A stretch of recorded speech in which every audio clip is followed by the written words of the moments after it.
So you want to learn how to breed Australian rainbows? Then stay tuned. What is going on, guys? This is Jason with Jadren Aquatics. Thanks for hanging out with me in the fish room today. Today we are going to talk about not only breeding Australian rainbows, but also how to raise the fry up. The great thing about Australian rainbows is they can be kept in just a wide range of water parameters. So most everyone's typical tropical fish water parameters that they have in all their other fish tanks in will work just fine for these guys. Again, they can take just about anything. So let's go ahead and let's move ahead and let's find out what it takes to breed these guys. Okay, so here we've got a pair, a male and female of the Australian rainbows. Rainbows are really easy to tell apart, you know, once they get up to a big enough size. For one thing, you can see the male is the bigger one. He just has a tremendous amount of more color than the female has. She's just got just kind of a few stripes here and there. The other defining thing that's on almost all rainbows is that big body that the male gets. It's kind of a distorted looking, you know, small head with a big fat body. So that's just a real easy way to tell these guys apart. But it's difficult when they're younger. You've got to get them up to a certain age before you can actually be able to tell them apart. And by that time, that's about what time they'll be ready to breed. So let's go ahead and let's go get that breeding tank set up and let's get these guys put in. Okay, so you can see just the very basic setup I have for the breeding tank. This right here is just a 20-gallon high, and then we've just got a sponge filter. We've also got back here we've got the spawning mops. If you don't know how to make these spawning mops, I'll link that above. And so now we've got these guys in here. They're kind of hiding right now. They're scared. We'll start to get these guys, fatten them up by conditioning them, feeding them live baby brine shrimp, frozen brine shrimp, frozen bloodworms, just any type of meaty food that you can find to get that female nice and fat. We'll come in here daily and we will check that spawning mop for eggs. So we'll be back in a couple of days to check and see how it's doing. Okay, so we've got the spawning mop pulled now. We looked at it and we saw that they're eggs. You want to take it and you want to wring it out some. I usually take it and just kind of bend it in half and then twist it like this to let the water out. The eggs are really attached there, so it's hard to damage them and it's hard to, it's almost impossible to knock them off. So I'll just do that a few times. That way when I'm looking through it, this thing isn't sitting there dripping all over me. So let's see if we can't get it in here and actually see.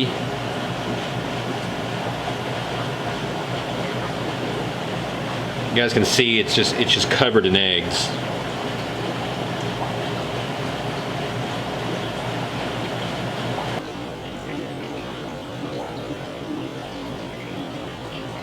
So we have two choices with what we can do with this now. You've probably seen in my previous videos, I would take these and I would literally sit here one at a time and I would pull these eggs off and put them in some methylene blue water and then wait for them to hatch. But we're gonna do these a little bit differently this time.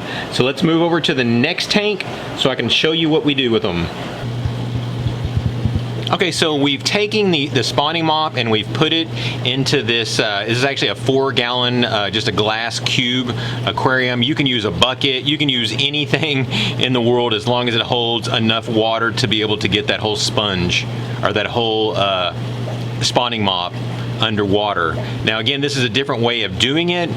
This way, so you're not having to pull all those eggs off there, you simply put it in here, and then after about 7 to 9 days, all those eggs will hatch, and then you can take that mop out and put it either back in that tank or put it into some other tank that you might need it in. So basically what I do is I rotate 3 spawning mops through. I typically remove the spawning mop every 3 to 4 days, and then what I do is I take, you can kind of see here, it's hard to see, I actually write the date on there. I take one of these cable ties and I put it on there. That way I can see the color that it is, and then I write the color there on the glass, and I write the day that I actually put it there. And then after about 10 or 11 days, I will remove that one and put it back into the tank, and take the one that's in there and put it back in here, and then mark the date down, and so that I'm constantly rotating these 3 through there all the time. So let's go ahead and let's leave this in here, and then we're going to wait for these eggs to hatch so I can show you guys all the fry. You guys will look in here closely now. You can see there are hundreds and hundreds of fry that are now swimming around. So these guys are just a day or so old. They're not very old at all. Okay, so what we're gonna do now is we are going to take a turkey baster, and we are gonna siphon off all of these fry that we possibly can, and we are gonna move them down into the fry hatchery that I have.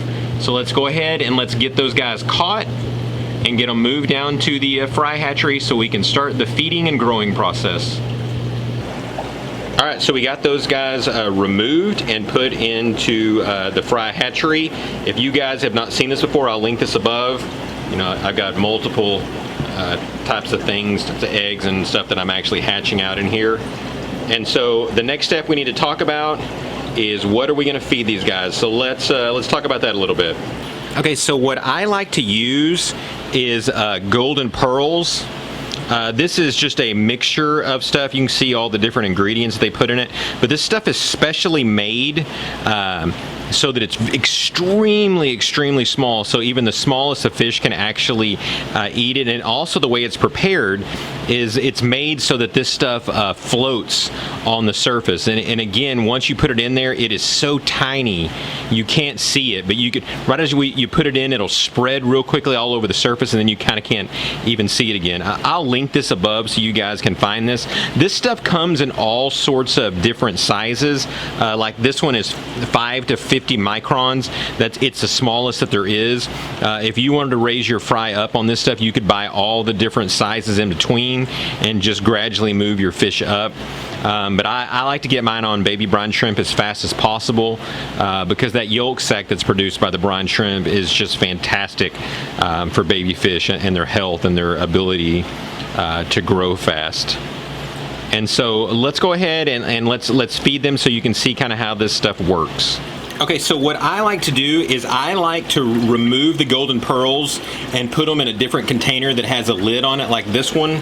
That way I can screw this on tightly, because anytime I have powdered food that has a Ziploc top, I always forget to tighten it well enough and moisture gets in there and then it funguses and then I lose it all.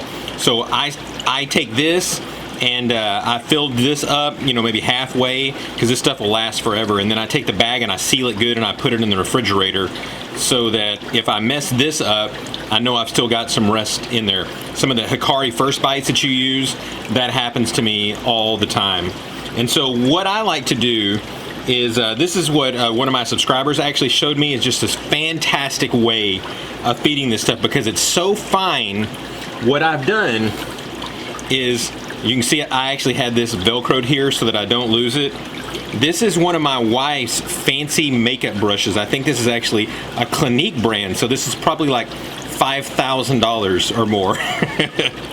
So I like to use one of these because this is great for putting on makeup because it picks up really fine dust. So you can just take this and just lightly put it in here, and then you can see how it just gets all over it. And then if you just tap it, it'll just rain that stuff down, and that way you can control easier how much of this stuff you let off. Because if you try to dump this stuff in here into the water and any of those little hard pieces fall in there, they're just going to sink to the bottom. You want this stuff to actually land on the water and float so that the fry can see it, and this stuff will float for a long time. So we'll just dip it in there, get a little bit on there like that, tap it off a little bit so we don't have too much, and then we just come over here to this. So we just come over to it like this, and then we just tap it lightly on the side, and we can see that it just kind of rains the stuff down. Or you can kind of take your finger in it like this and flick it a little bit, and you can just flick it onto the water like that. And again, once that stuff hits the water, it's like almost impossible to see because it's so fine. But this is really just a great way. If you don't have one of these, you can get maybe just like a simple cheap paintbrush, you know, the little small kind like the little kids paint by number. Just something like that. That's a really easy way to distribute this stuff to the fish. All right, so here we go. These guys now about 4 or 5 days old. Again, we've been feeding them the golden pearls 4 or 5 times a day, but let me give you guys an idea about something that I made a mistake on. A lot of times I would come out here in the morning and feed them when the lights were off, and the lights were going to be off for hours because of the way I keep my light cycle. And what I've realized through feeding them that powder food like that when it's dark, it's so dark out here, there's no way they can see, and they're most likely pretty much asleep. So all I was really doing is polluting the water. So you want to be sure whenever you're feeding that powder food that you feed it when the lights are on. But now once we've got these guys up to they're again about 4 or 5 days old, they are now big enough where they can accept a baby brine shrimp.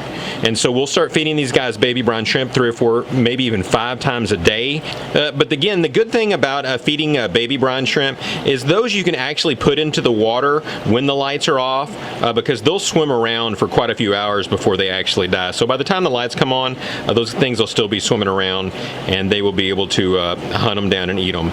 Now once you've reached this stage where you got them on baby brine shrimp, it's really easy from here on out. Just as long as you feed them multiple times a day, these guys will keep growing and growing and growing. Understand though, rainbow fish are slow growing fish, and it can take about 5 months before these guys actually get up to size where you can start differentiating from the males from females and actually start seeing some color that is coming up on them.